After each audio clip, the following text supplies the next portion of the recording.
Imagine settling back into your seat at the end of a winter weekend. It's just before 8 o'clock on a cold January evening. Heathrow is already disappearing beneath the cloud as the aircraft climbs north towards Belfast. Around you, people settle into the short flight in their own way. A couple quietly discuss the week ahead, and somewhere behind you, someone has already nodded off. It was the kind of ordinary domestic flight that hundreds of people make every day. Then, without warning, the cabin is rocked by a loud bang. Heads turn instinctively towards the windows. On the left-hand side of the aircraft, several passengers watch in disbelief as flames burst from one of the engines. A few seconds later, the captain's calm voice comes over the intercom. "Ladies and gentlemen, we've experienced a problem with the right engine.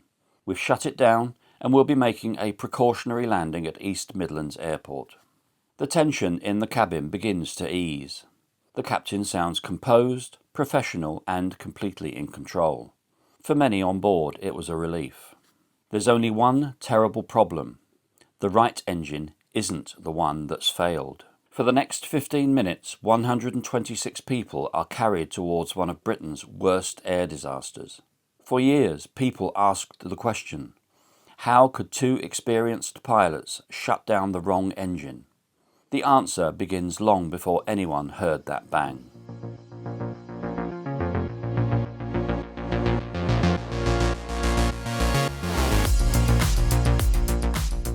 Across Britain, millions of people were preparing for another working week. At Heathrow, British Midland Flight 92 was getting ready for the short evening flight to Belfast. One of the passengers was 33-year-old Chris Thompson. He'd spent the day at the London Boat Show, looking for equipment for his chain of sports shops. Flying home to Belfast was nothing unusual, as he made the trip dozens of times a year. The aircraft was one of the newest in British Midland's fleet, a Boeing 737-400. Modern, quieter than earlier models, and more fuel efficient, it was considered one of the most advanced passenger aircraft in service.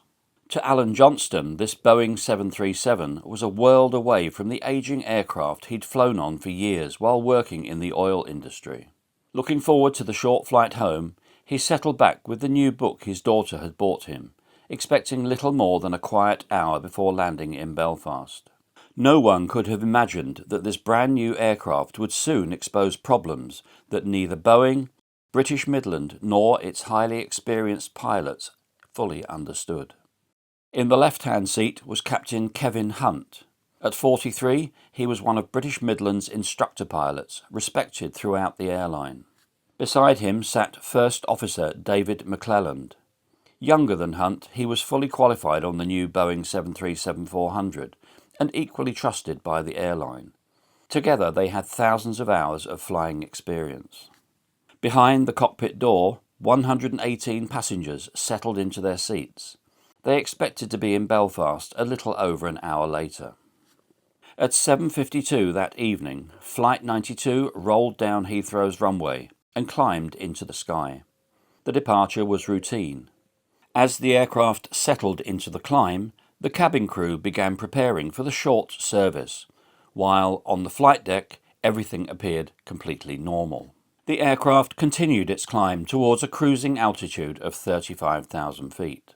Outside, the air was smooth. Inside, everything suggested another uneventful journey. Then, as the aircraft climbed through 28,300 feet, everything changed. A loud bang echoed through the cabin, and the aircraft lurched violently. Passengers described hearing what sounded like an explosion beneath the floor. Chris Thompson later remembered the bang. "We've heard bombs in Belfast for years," he said. It wasn't a bomb. Others felt the aircraft begin to vibrate so intensely that drinks rippled across tray tables. Alan felt so confident in the aircraft and its crew, he just carried on reading. But the passengers sitting on the left-hand side looked out of the windows and had a frightening view. They could see flames pulsing from the left engine. Some later recalled bright orange fire stretching several feet behind the engine nacelle.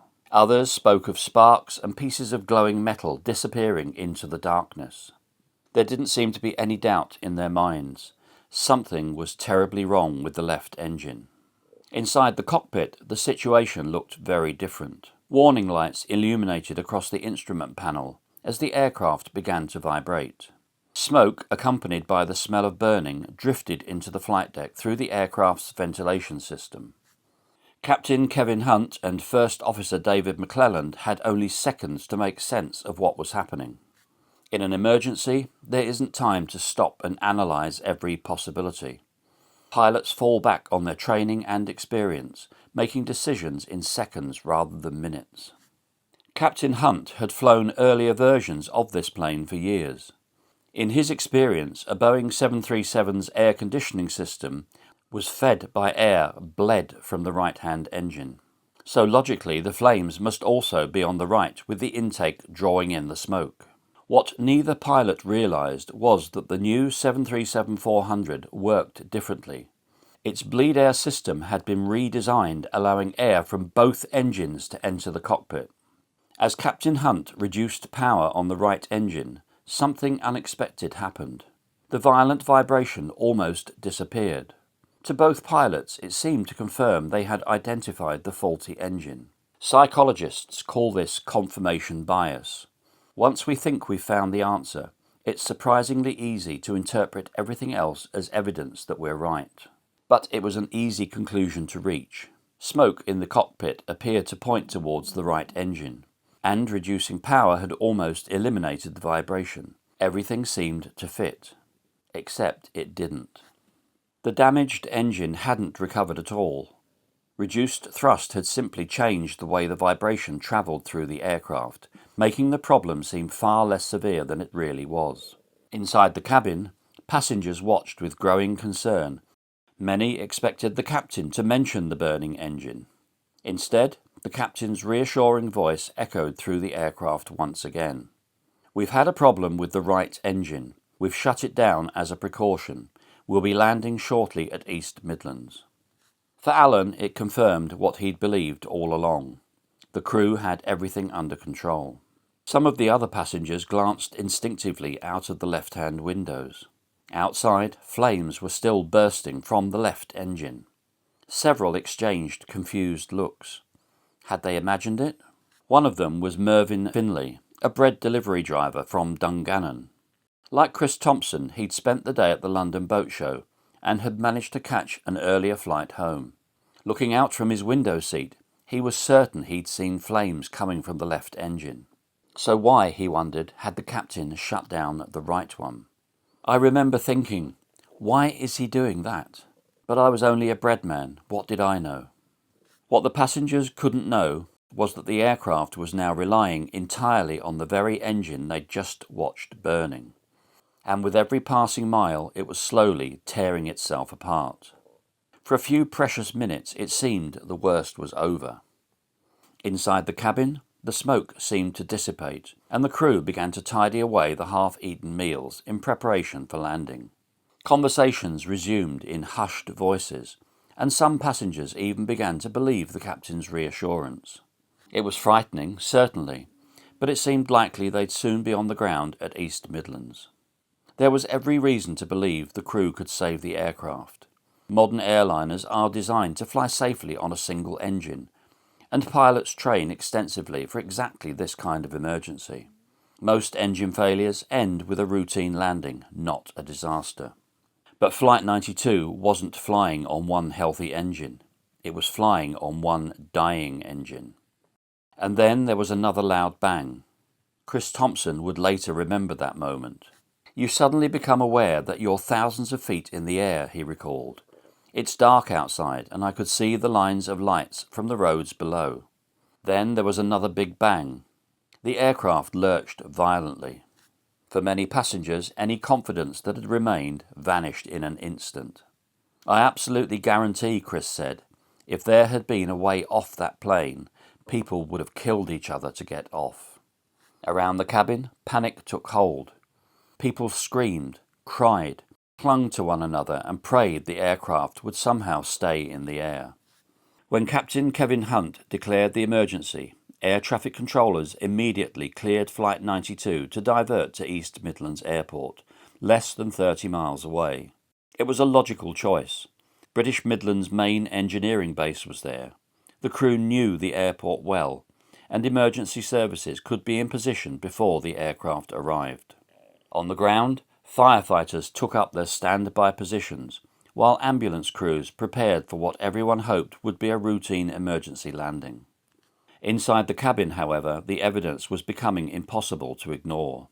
Even Alan Johnston had to admit that he was worried about the condition of the aircraft. Vibration is an understatement, he says. It was like a load of large-sized gravel being suddenly shoveled into a washing machine. It was that noise, plus violent vibration.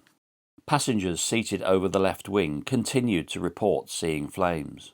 Some watched bursts of orange fire. Others noticed glowing fragments. The cabin crew saw them too. At least one flight attendant later said she believed the left engine was on fire. But nobody told the pilots in those words. The cabin crew assumed the cockpit already knew which engine was burning. After all, they had warning lights, engine instruments, and years of training. Why state what seemed so obvious? It was a perfectly understandable assumption. It would also become one of the most important communication lessons in modern aviation. But not everyone gave in to panic. 37-year-old Dominica McGowan turned to the woman beside her and tried to reassure her. "We're just going to come down with a bump," she said. Dominica had been studying psychotherapy in London, and even as fear spread through the cabin, she instinctively tried to calm those around her. She convinced herself they would simply belly flop onto the runway. Years later, she admitted that part of her mind simply refused to accept what was happening. Who would ever think they'd be in a plane crash, she later said. But Flight 92 was never going to reach the runway. As Flight 92 descended through the clouds towards Leicestershire, the atmosphere on the flight deck remained remarkably calm. The cockpit voice recorder revealed no panic. Checklists were completed. The approach was briefed, and the crew continued to work the problem with quiet professionalism. Listening to those recordings today is haunting, not because of what pilots said, but because of what they didn't know. Every checklist they completed assumed they had isolated the failed engine. Every decision and every action was built upon one mistaken assumption. The lights of East Midlands Airport were now only minutes away. Around the cabin, the mood began to change. Some passengers reached for their coats, while others looked through the windows searching for the runway. It was an understandable conclusion. The aircraft had survived the initial emergency, and the runway was almost in sight. But inside the damaged left engine, events were taking a very different course. Hidden inside, the damage was becoming progressively worse. Weeks later, investigators would discover that the failed fan blade had triggered a chain reaction of destruction. The engine continued to produce thrust, but only just. It was living on borrowed time. Then came the final approach. Like every landing, the engine needed a little more power to stabilize its descent. Captain Hunt advanced the thrust lever, a routine action performed thousands of times by airline pilots every single day. But this time it asked the impossible of an engine that was already mortally wounded. Within moments, the damaged fan assembly began to break apart. Metal fragments tore through the engine, rotating blades shattered, and the compressor stalled catastrophically. In an instant, the aircraft lost virtually all its usable thrust. The calm professionalism that had filled the cockpit only moments earlier gave way to a very different problem. The aircraft was descending rapidly and no longer had enough power to reach the runway. Captain Hunt and First Officer McClelland reacted immediately. Realizing something was terribly wrong, they attempted to restart the right-hand engine. Using the airflow passing through the engine to spin it back into life, a procedure known as windmilling, they hoped to regain the thrust they desperately needed. It didn't work. Air traffic controllers watched Flight 92 continue its approach. Then the calls from the cockpit became more urgent. The aircraft was losing height too quickly. Inside the cabin, the change was impossible to miss. The engines sounded different. The aircraft no longer felt stable, and the runway, which had seemed only moments away, suddenly didn't appear to be getting any closer. Then the damaged engine finally gave up. The silence that followed was every bit as terrifying as the noise that had come before. As the aircraft began to fall, passengers later described the sickening sensation of their stomachs lifting, like the crest of a roller coaster. Chris Thompson looked out of the window. Far below he could see the lights of the M1, one of Britain's busiest roads. Even on a winter Sunday evening, traffic continued to flow in both directions. It was the moment he realised they were probably not going to survive. I could see all the lights down below, he later recalled. We weren't on the ground. We weren't anywhere near the ground. As panic took hold, he found himself struggling to breathe. For those on board, the final few seconds seemed to last an eternity. Some passengers reached for the hand of the person beside them. Others simply stared ahead in silence. As the aircraft continued to sink, Captain Hunt made one final announcement: prepare for crash landing. 45 minutes after leaving Heathrow, British Midland Flight 92 fell from the sky. Travelling at around 130 miles per hour, the aircraft struck a field beside the southbound carriageway of the M1. It tore through trees before slamming into the embankment on the opposite side of the motorway. The force of the impact ripped the aircraft apart. The nose section broke away, the tail was torn off and flipped onto the wing, and the fuselage came to rest in 3 shattered sections. One survivor said the jet became like a stone hurled across a field. It had forward momentum, but ultimately fell to earth. Inside the cabin, almost every overhead locker burst open, hurling luggage through the aircraft, killing some and causing head injuries in others. Seats were ripped from their mountings, crushing passengers and causing devastating injuries. The aircraft had come to rest just 900 metres short of the runway at East Midlands Airport. Moments earlier, 2 motorists had spotted sparks streaming from the aircraft as it descended towards the motorway. Realising it was about to crash, they slowed the traffic behind them using their hazard lights. It remains one of the greatest strokes of fortune that despite crossing one of Britain's busiest motorways, Flight 92 did not strike a single moving vehicle. The people of Kegworth were used to the sound of aircraft passing overhead, but the thunderous roar that shook homes that Sunday evening was something altogether different. People walking their dogs or driving home looked up to see a Boeing 737 descending with flames pouring from one engine and burning fragments falling through the night sky. At East Midlands Airport, firefighters had been waiting for Flight 92 to make what they believed would be a routine emergency landing. Among them was firefighter Dave Astle, who had been called away from his 4-year-old daughter's birthday party. We were watching it coming in quite normally, he later recalled. Then it just disappeared in a cloud of smoke. Then they realised the plane had crashed. Using an airport access road, airport firefighters reached the wreckage within minutes. It was quiet, very, very quiet. Horrible, really, Dave says. When he climbed into the upturned tail section, he could see passengers hanging upside down from their seats, many with twisted limbs, shattered ankles and lacerated faces. Others were buried completely under the luggage strewn across the cabin.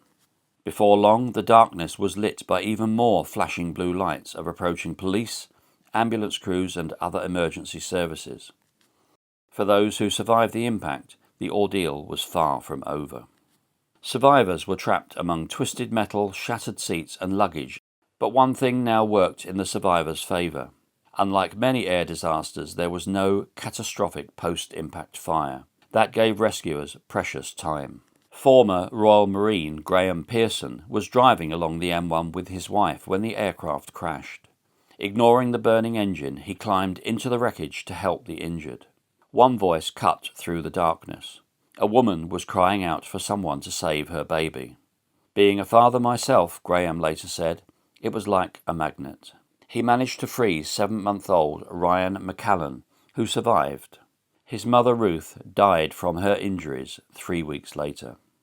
By a remarkable stroke of luck, a troop of 8 SAS soldiers happened to be travelling along the M1 nearby. 4 were trained paramedics, and they immediately joined the rescue effort. An AA breakdown mechanic cut makeshift steps into the embankment so a human chain could be formed between the crash site and waiting ambulances. Dominica McGowan regained consciousness in complete silence. "I heard no sound," she later recalled. "Not a sound." Unaware that she had shattered her pelvis, broken her back, punctured a lung, and fractured every rib, she somehow pulled herself over unconscious passengers and crawled towards an emergency exit. Rescuers worked through the night in freezing conditions, working carefully to avoid causing further injury to those still trapped inside, as local residents, passing motorists, and emergency crews continued to search for survivors. Among those they eventually reached was Alan Johnston, who had no detectable pulse until a slight movement of his eye convinced rescuers he was still alive. Further forward in the wreckage, Chris Thompson remained trapped for more than 2 hours before firefighters finally managed to cut him free. Prime Minister Margaret Thatcher was at the crash site within hours, and she helped draft in more emergency crews and made sure the team had sufficient resources. Throughout the night, survivors were taken to hospitals across the region, where doctors, nurses and surgeons worked into the early hours. Some would need multiple operations. Others faced months of rehabilitation before they could walk again. For many survivors, the hardest injuries weren't physical. Many survivors later spoke of nightmares. Some never flew again. Others eventually returned to the air, determined that the accident would not define the rest of their lives. Chris Thompson survived the crash, but for years afterwards the experience stayed with him. When he finally found the courage to fly again, he couldn't do it without alcohol or tranquilizers. He refused to sit in certain parts of the cabin, avoiding what he called the dead seats. Every one of the 79 survivors remembered that night differently, but they all shared one thing in common. They had come within seconds of never making it home. 47 people never did make it home. 39 had died that night. 8 more would later die in hospital. As rescue crews continued working through the wreckage, investigators from the Air Accident Investigation Branch began arriving in Kegworth. Senior investigator Steve Moss said, "It was an awful sight. We see a lot of dead bodies in this line of work, but it's a bit different to see badly injured survivors. That was pretty sobering." Only weeks earlier, many of the same investigators had been examining the devastation left by the Lockerbie bombing. Now, before they had even recovered from one tragedy, they were confronted with another. Their first task was to establish a simple fact. What had brought down one of Britain's newest passenger aircraft? As engineers examined the wreckage, something immediately caught their attention. The left engine had suffered catastrophic internal damage. The right engine, however, was remarkably intact.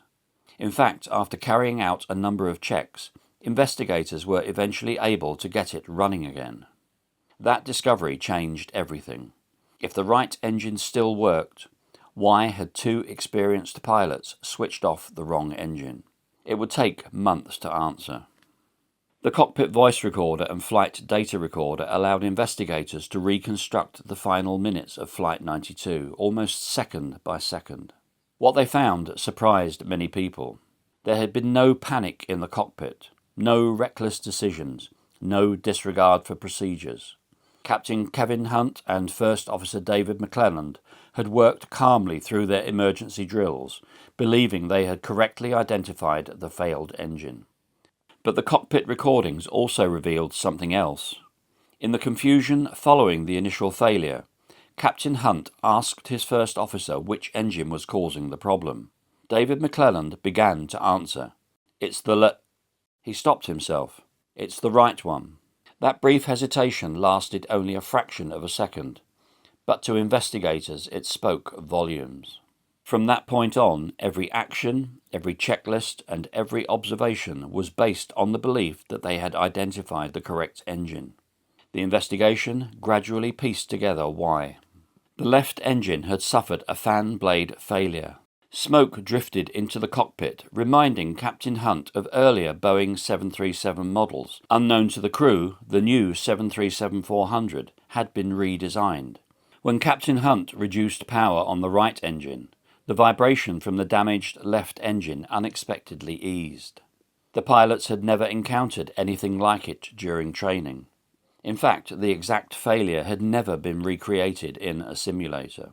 Investigators also discovered that the engine vibration gauges were positioned lower on the instrument panel than the primary engine displays. During the emergency, neither pilot noticed that the left engine was showing significantly higher vibration levels, not because they ignored the instruments, but because under intense pressure, people naturally focus on the information they believe matters most. They believed they had identified the correct engine. It was nothing more than a cruel coincidence. It was clear that no single mistake had brought Flight 92 down. A cracked fan blade had started the emergency, but aircraft design, cockpit layout, pilot training and human psychology had all combined to turn an engine failure into a disaster. The pilots, unfortunately, made the wrong decision. In the aftermath, difficult questions arose, not only about the Boeing 737-400, but about the way aircraft were designed, crews were trained, and people behaved under pressure. Investigators found that several cabin crew had either seen flames themselves or been told about them by passengers. Yet no one reported the problem to the cockpit in the simple, unmistakable words, "The left engine is on fire."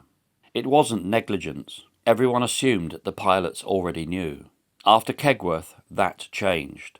Cabin crews are now trained to report exactly what they see without making assumptions, while pilot training, simulator programs, cockpit procedures and aircraft certification were all strengthened. None of those changes could undo what happened on the evening of the 8th of January 1989, but together they made it far less likely that another crew would ever face the same chain of events. Captain Kevin Hunt survived the crash, but his injuries were severe enough that he never returned to commercial flying. First Officer David McClelland also survived, but never returned to airline flying. Like Captain Hunt, he cooperated fully with investigators throughout the inquiry. Both men lost their jobs with British Midland. Not everyone agreed with that outcome. Many survivors believed the pilots had become the focus of the blame, while the wider issues of aircraft design, training and industry procedures did not receive the same level of accountability. In time, Chris Thompson returned to flying and no longer worried about flight plans and the dead seats. And Alan Johnston described the ordeal as one of the most interesting episodes of his life. Together, these two survivors formed the Air Accident Safety Group. Their work has led to the implementation of many of the AAIB's 31 recommendations, including strengthening of aircraft seats, better testing of aircraft and training of pilots, and changes to the working practices of cabin crew. The brace position was also improved. Today, thousands of motorists travel along the M1 near Junction 24 every day, most with no idea that one of Britain's worst air disasters unfolded just beyond the carriageway. Nearby stands a memorial bearing the names of the 47 people who never completed their journey. The investigation answered the question that had puzzled so many people. How could two experienced pilots shut down the wrong engine? But the families of those who died were left to live with the answer. Now at this time I was a regular traveller up and down the M1 from the north of England to the south, and I remember passing by the crash site, and it really brought home to me the level of devastation that had occurred. Our condolences go out to the families of all of those people who lost their lives, and to those who were affected by the crash. Despite the nature of the information, I hope you appreciated the way it was presented. I'll see you on the next one, and I'll wish you bye-bye for now.